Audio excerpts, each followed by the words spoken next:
Well, welcome everyone to our next in the mini Moodle workshop series. Today we're going to talk about overrides, which is adding extra time and attempts for quizzes and assignments.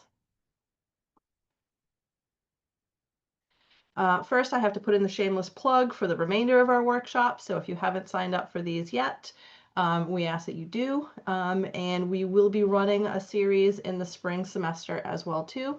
Those dates, times, and subjects are to be announced. Okay, so what is an override and when should I use them in my course?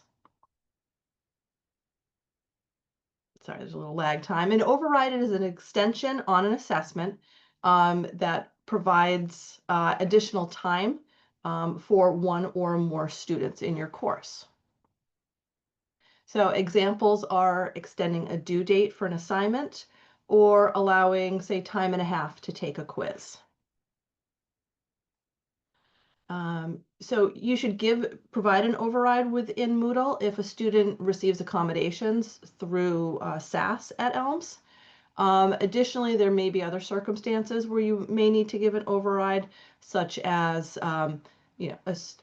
personal circumstances of the student, a death in the family, illness, those things. So that is up to the discretion of the instructor.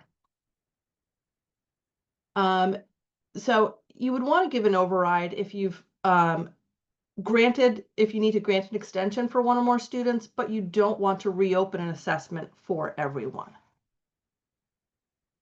And then finally, overrides should be used in place of groups, which will then give confidentiality to the student.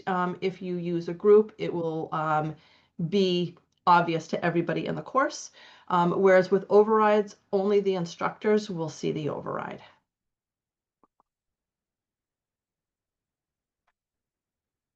Okay, having trouble advancing my slide here. Here we go. Okay, so first we'll talk about adding overrides in quizzes.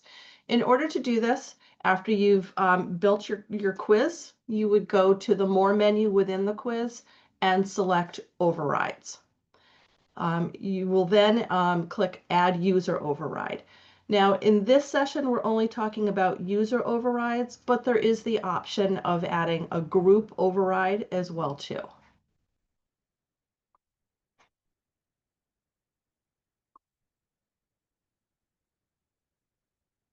Bear with me, I'm having just a little lag time here. Here we go. So after you select Add User Override, you will come to the Override screen. In the drop-down menu, it will give you a listing of every student in your course. Overrides do have to be done on a student-by-student basis because you may have one student that requires time and a half. You may have another student that, I don't know if double time is an option, but they may have that as well too. So you'd select the student from the override user menu. There is the option to require a password, but it is not necessary, and I have not seen anyone use that option. You would select when the quiz opens, when the quiz closes, and that may be within the same time frame as every other student in the course. Again, that's instructor discretion or based on accommodations that the student has. Then you can set the time limit. It defaults to minutes, but you can also change that to hours, weeks. There's different options in there too. And then it defaults to one attempt allowed, but you can give the students multiple attempts within an override. Then finally, remember to save. And you can either, if you're only adding one override in this quiz, just click save. If you're going to be entering a second override, you can click save and enter another override. After you enter the override, you'll be brought to this screen, which will show you each student within this assessment that is receiving an override. So in this case, we only have Big Bird that has an override, but if I had given an override to multiple students, you would see them listed here. Now, one thing to point out is there's an action menu over on the right-hand side that's circled in red. And you can either edit this existing override, you can duplicate it, or you can delete it. Duplicating is a great shortcut if you're adding multiple overrides within one assessment. Instead of doing the save and create another override, you can just duplicate it and go in and edit it, especially if you have two overrides that look almost identical to one another.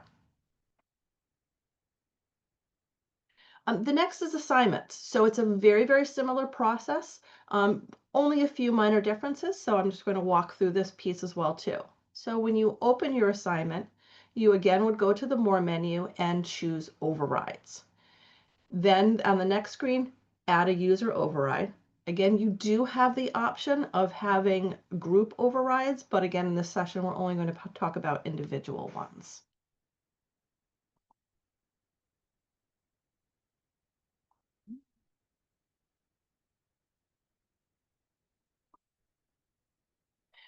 So again, you'll be brought to a user override screen, very similar to what we saw with the quiz overrides. A few differences. Again, you're going to select the student. You're going to enable submissions from and when it's due. And then, if applicable, the cutoff date. So as you can see, there is no time limit as you would see in a quiz, and there is no multiple attempts. But what this will allow you to do is either extend the due date for a particular student or extend a cutoff date if you're using cutoff dates in your assignments. And again, remember to save. So if you're one and done, you can do save, or you can do save and enter another override. But again, you do have the option of duplicating overrides, which I will show you again in the next screen. So again, similar to quizzes, you'll have this results screen that will show you the students in your class that you've given an override to for this particular assessment. So again, you can edit, duplicate, or delete an override. It's important to note that for overrides, these have to be done on each individual assessment that the student gets an override for. So for example, if you have 4 quizzes in the course and Big Bird requires time and a half on each course, and on each quiz, you will need to go into each quiz and develop an override for Big Bird for each quiz.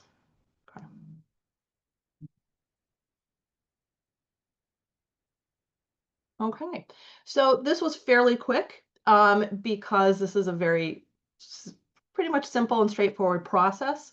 But at this point, I wanted to open it up for any questions you might have. If you think that I didn't touch on a certain topic, please feel free to unmute yourselves and ask away. No question, just a statement. Thank you for doing these.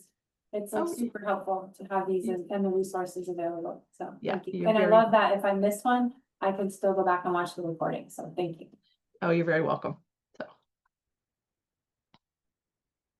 Carly, do you have any questions? I do not have any questions. You explained it very clearly. Thank you. Okay. So the slide deck and this recording will be available within the event that you registered for. We're also going to be making the recordings and slide decks available on our the Educational Technology Google site, so that anytime you need to refer back, you will have all this information here. Again, I'm going to put in the shameless plug for registering for other sessions. And you know where to find Ryan and I. Reach out to us with any questions or schedule time with us. So thank you for your time, and go grab a hot dog. Thank you so much. This is great. You're very welcome.